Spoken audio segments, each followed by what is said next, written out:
Waalaikumsalam Ustaz. Ya, Sekarang Ustaz. oke. Siap. Untuk bisa mendapatkan jawaban yang pastinya, untuk saat ini kita sudah tersambung dengan siapa, Bung Nes? Ya, dengan salah seorang tokoh ulama di Kosme, yaitu Ustaz Gunawan. Oke, baik. Langsung saja kita sapa. Assalamualaikum Ustaz. Waalaikumsalam warahmatullahi wabarakatuh, Kak Dewi. Iya, Alhamdulillah. langsung tanda ini. Ada Dewi dan Bung Nes tanpa dibilang Ustaz. Masya Allah. Alhamdulillah Ustaz, akhirnya kita bisa mengudara bersama lagi di pagi hari ini. Baru saja kemarin hari bakti radio Republik Indonesia, 10 September. Kita rasakan ya, alhamdulillah RRI tetap mengudara terus untuk menyiarkan kebaikan-kebaikan untuk warga Kota Lusmayan. Insya Allah kita baru radio juga bisa langsung siar dakwah ya Ustaz. Baik Ustaz, ini sangat menarik. Alhamdulillah hari ini kita adalah hari Jumat. Topik kita juga terkait dengan hari Jumat. Tapi yang menariknya amalan ini Ustaz. Yang mungkin notabene hari Jumat ada Jumat. Tapi kan di balik itu pasti ada hal-hal lain yang sebenarnya luar biasa di hari Jumat ya, begitu ya Ustaz? Iya, betul. Baik, silakan Ustaz, ini agar juga pendengar masyarakat bisa mengambil sebuah benar untuk di pagi hari ini. Alhamdulillah, makasih banyak Kak Dewi, makasih banyak Bung Nasrul yang memang sudah menyiapkan acara pada hari ini. Saya senang sekali hari ini bisa bergabung dengan dua tokoh besar Lusmawi, Ustaz Dr. Maya Safitri sama Abu Asnawi juga sebentar lagi mungkin guru saya. Jadi memang kan hari Jumat ini adalah sebuah hari yang disebut oleh Rasulullah penghulu kita sebagai Sayyidul Ayyam. Hari yang memang menjadi penghulu, hari yang menjadi sebuah hari yang paling utama di antara 7 hari dalam seminggu. Jadi memang kalau kita lihat Rasulullah itu lebih banyak beraktivitas, beribadah, melakukan amalan di hari Jumat jauh lebih banyak daripada hari-hari yang lainnya.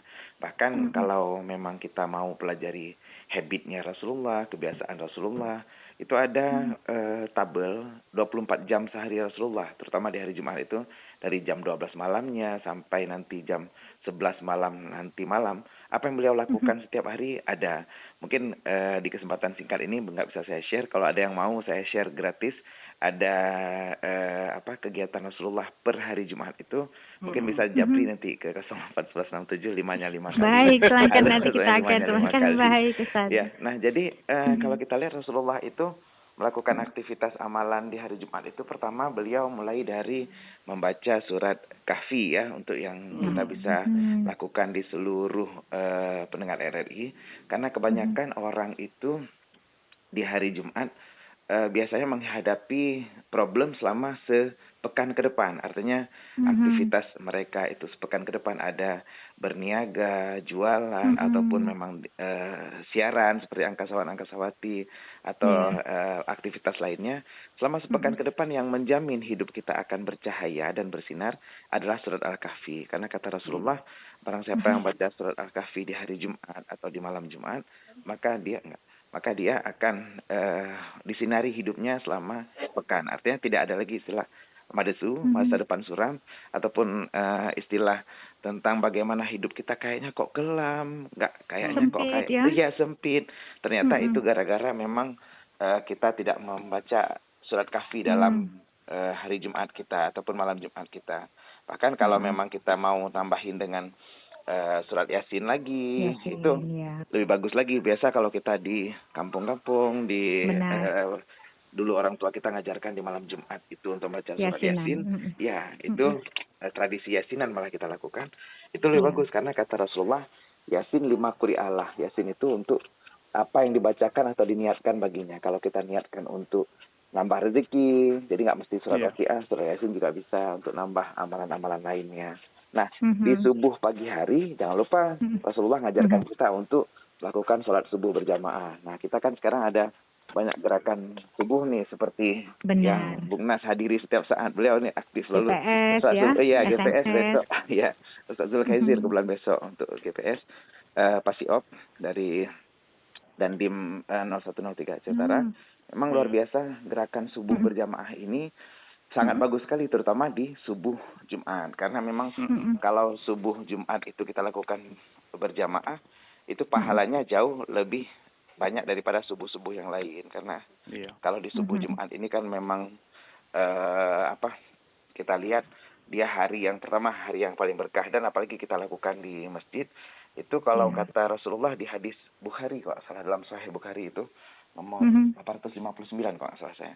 Tidaklah seorang bermandi pada hari Jumat, bersuci semampunya, berpakaian minyak wangi, lalu kemudian keluar menuju masjid, memisahkan dua orang yang sedang berdampingan duduk di masjid, lalu mendirikan sholat selantunnya, lalu mendengarkan khutbah, maka dosa-dosa digugurkan dari Jumat ini dan sampai Jumat-Jumat berikutnya. Jadi seminggu ke depan itu diampunkan dosa-dosanya, kata Rasulullah.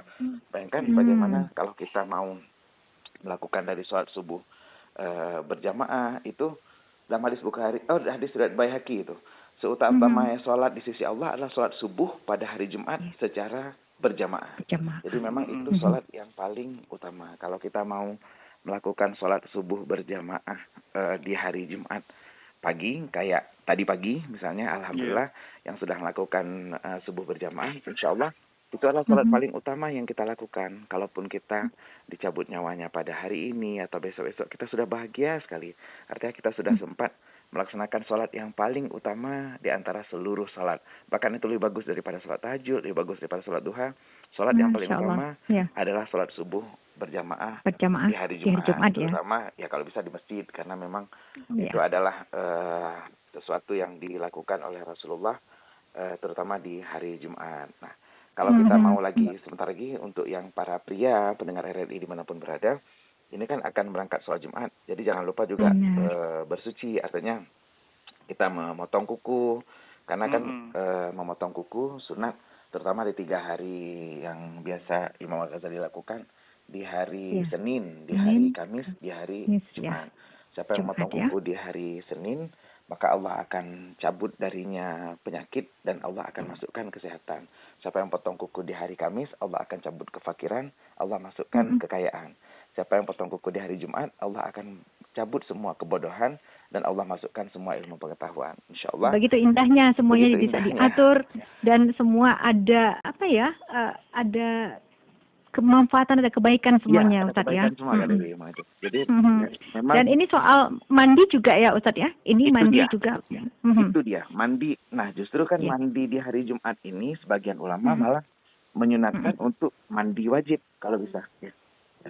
Mandi besar ya seperti mandi itu besar, ya. Karena memang kan itu kebersihan di hari Jumat ini merupakan sesuatu yang dianjurkan sekali, bahkan biasanya diikuti dengan mencukur rambut, memotong kuku, bersiwak. Itu kan memang langsung ada hadis dari Rasulullah dan dilakukan oleh para imam mazhab dan imam Syafi'i juga, semua memotong kuku dan segala macam, sampai kalau bisa memang kita memendekkan kumis dan juga posisi misalnya mohon maaf mencukur bulu kemaluan itu bahkan nggak boleh lebih dari 40 hari. 40 hari ya. Makruh sekali kalau posisi. Dan kalau dalam kitab fikih, dalam kitab yang Anatul Talibin dijelaskan bahwa kan kalau perempuan disunatkan bukan hanya mencukur, kalau bisa dicabut. Artinya memang posisinya agar tidak terlalu cepat tumbuh, dan memang ini mengurangi daripada nafsu seks yang berlebihan. Kalau dalam kitab Munakahat, artinya karena memang antara pria dan wanita posisi untuk seksualitasnya agak berbeda. Jadi kalau memang kalau kita lihat amalan-amalan di hari Jumat ini banyak yang orientasinya ke kebersihan dan doa, karena memang doa di hari Jumat pun dikabulkan. Bahkan mustajabah. Kalau kata Rasulullah di hadis Bukhari itu nomor 935, di dalam hari Jumat itu terdapat satu waktu yang apabila seorang muslim itu berdiri sholat meminta kepada Allah, pasti Allah akan kabulkan. Di situ kalau kata sebagian ulama, waktu yang paling mustajabah di hari Jumat adalah waktu setelah sholat asar. Jadi kalau kita nanti di antaranya. Jadi mudah-mudahan kita bisa lakukan doa yang terbaik kita. Mungkin kita kepingin langsung berangkat ke tanah suci untuk berdoa kepada Allah, atau menjumpai Rasulullah saat kita meyakini bahwa Rasulullah, begitu kita ucapkan salam kepada beliau, Assalamualaikum ya Rasulullah, maka saat itu Rasulullah diizinkan oleh Allah untuk hidup kembali dan membalas salam kita. Kesejahteraan juga atasmu, Bung Nas atau Kak Dewi, untuk yang untuk bisa menjalani kehidupan. Ya, baik Ustadz. Nah, untuk Ustadz melihat ini ya mungkin terkait dengan amalan-amalan hari Jumat, mungkin bagi kaum milenial sendiri seperti apa pandangan Ustadz? Ya kita lihat ya anak-anak muda sekarang mungkin kalau kita mungkin para pendahulunya sedikit bisa mengikuti alur cerita bagaimana amalan hari Jumat. Namun kalau dari pandangan Ustadz, seperti apa sekarang? Kaum milenial sekarang. Iya, luar biasa. Memang pemuda milenial kita saat ini kemungkinan sedikit penurunan, degradasi terhadap yang namanya amalan ibadah di hari Jumat. Dan ini semua terjadi mungkin karena kurangnya informasi dan yang namanya uswatun hasanah, contoh teladan yang baik dari para orang tuanya atau dari tetangganya, lingkungannya. Nah, ini RRI hadir sebagai oase di padang pasir untuk memberikan masukan mungkin bagi para kaum milenial yang sekarang sudah mungkin kalau dulu kita orang-orang tua hidupin radio RRI di mobil. Kalau sekarang kaum milenial itu di gadgetnya sudah ada RRI Playgo. Kan bagi yang belum boleh install terus karena kita bisa dengar RRI di seluruh Indonesia sebenarnya. Jadi untuk RRI Lusmame tinggal dipilih L itu muncul RRI Lusmame dan kita bisa dengarkan siaran gratis dengan streaming. Dan memang kita bisa dengar banyak manfaat seperti hari inilah kita cerita tentang amalan hari Jumat. Mudah-mudahan kalau kaum milenial ini bisa sedikit berubah karena kita nggak tahu kematian itu bukan datang pada saat kita tua saja karena memang kan dia nggak mengenal umur dan nggak mengenal usia. Banyak teman-teman kita yang sedang enak-enak mengejar dunia tiba-tiba meninggal dunia. Jadi kalau kita sadar dengan hal seperti itu, mudah-mudahan kaum milenial bisa sadar dan bisa memperbanyak amalan di hari Jumat. Insya Allah akan bertransformasi menjadi generasi yang lebih baik dan mencontoh Rasulullah sebagai suri teladan yang memang sudah mencontohkan bagaimana amalan di hari Jumat ini bisa membuat hidup kita lebih berkualitas. Mungkin bisa dimulai dari mana, Ustadz? Kalau saya lihat pribadi, mungkin pertama kaum milenial ini mulai untuk melakukan amalan di hari Jumat ini pertama dari belajar-belajar di ulama-ulama kita. Ada banyak pengajian di Tastafi, di Huda, himpunan ulama daerah di Menasah Masjid. Dan juga sekarang ada ulama dari Nahdlatul Ulama yang kumpul untuk melakukan pengajian-pengajian. Insya Allah kaum milenial ini begitu hari Jumat ini mungkin mulai dari memperbanyak sholawat. Mungkin kan amalan yang paling ringan itu dan amalan yang sebenarnya amalan yang paling hebat sholawat ini karena memang Allah memerintahkan kita untuk sholat. Tapi Allah nggak pernah sholat. Allah memerintahkan kita untuk pergi haji dan umrah. Allah nggak pergi haji dan umrah. Tapi Allah memerintahkan kita untuk sholawat dan Allah melakukan sholawat itu karena memang Allah sendiri melakukan sholawat. Allah sendiri melakukan sholawat. Innallaha wa malaikatahu yusholluna 'alan nabi. Dan inilah bahagianya kita saat bisa melakukan sholawat untuk Rasulullah, penghulu kita, yang pastinya saat beliau di sana mendengarkan kita sholawat atau kita diizinkan untuk berkunjung langsung ke makam beliau, insya Allah Rasulullah akan tahu siapa hambanya yang begitu cinta kepada Rasulullah, mengikuti tuntunannya, terutama juga melakukan amalan-amalan di hari Jumat. Jadi benar. Nah, Ustadz ini kan begini kan, Ustadz. Jadi kan terkait dengan amalan, kalau milenial ini kita tidak usah jauh-jauh lah, mungkin dari sanak famili kita ada yang dengan gampangnya meninggalkan sholat Jumat. Itu dia. Ini kan menjadi fenomena ya, Ustadz. Iya, benar. Betul. Sebenarnya hukum tidak melaksanakan sholat Jumat itu seperti apa itu? Apakah memang kewajiban? Kalau sholat wajib mungkin ya memang 5 waktu dalam sehari. Lalu sholat Jumat ini apakah termasuk dosa besar jika tidak melaksanakan ibadah sholat Jumat? Iya, jadi luar biasa pertanyaan dari Kak Dewi. Memang kan kalau sekarang kaum milenial merasa kan nggak sholat Jumat, gampang aja, nggak sholat Jumat. Masuk kamar tidur gitu ya? Iya, di kamar tidur. Nah, benar, karena kan dianggap rame, ada orang lain. Kalau nggak ada saya pun sholat Jumat kan ada orang lain, kan nggak nampak. Justru sebenarnya kalau seseorang mampu sehat dan tidak melaksanakan sholat Jumat selama 2 kali berturut-turut, maka Rasulullah memberikan hukuman kepada orang tersebut dengan dicap munafik. Artinya munafik itu orang yang memang kalau dalam hadis Rasulullah, innal munafiqina fid darkil asfali minan nar. Orang munafik itu bahkan di jurang terdalam di neraka, artinya lebih dalam daripada orang kafir. Kalau orang kafir, kita tahu bahwa dia memang orang yang anti-Islam. Tapi kalau orang munafik, KTP-nya Islam, tapi dia tidak sholat Jumat. Mungkin sholat Jumat, tapi ya meninggalkan dengan gampang, meninggalkan sampai 2 kali sholat Jumat. Itu Rasulullah malah mencapnya langsung dengan munafik. Dan ini label yang sangat mungkin harus dijauhi oleh para kaum milenial. Dan pastinya sholat Jumat itu adalah sholat wajib juga, karena dia kan pengganti dari sholat duhur. Karena sholat duhur 4 rakaat, saat kita ganti 2 rakaatnya dengan 2 khutbah. Wal khutbatani fiha ba'du raka'ataini minad duhur. Artinya 2 khutbah itu pengganti 2 rakaat duhur kan. Dan pastinya kalau dia tinggalkan sholat Jumat ini sama seperti tinggalkan sholat duhur juga, seperti tinggalkan sholat wajib juga, hukumannya itu dibakar 1 hukub dalam neraka. 1 hukub itu artinya 40 tahun. 40 tahun dibakar untuk 1 kali tinggal sholat Jumat. Jadi memang gak main-main itu Ustaz ya. Bahaya sekali untuk bisa tinggalkan sholat Jumat. Makanya kalau bisa kaum milenial jangan sampai meninggalkan. Bukan hanya kaum milenial, siapa saja ya Ustaz ya. Para kaum laki-laki pastinya ya Ustaz.